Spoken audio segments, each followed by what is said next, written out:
মানুষ জীবনে অনেক ধরনের সুখ লাভ করে। অর্থ সুখ, পরিবারের সুখ, বৈভবের সুখ।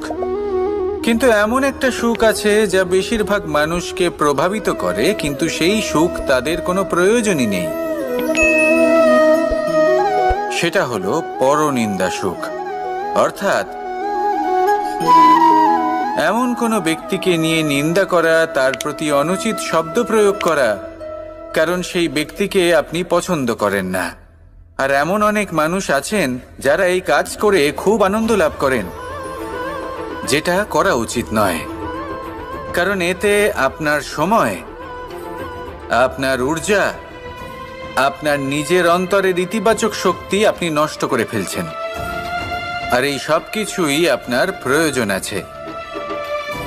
যাদেরকে আপনার পছন্দ নয় সেই ব্যক্তির বিষয়ে কথাই বলবেন না। সেই সব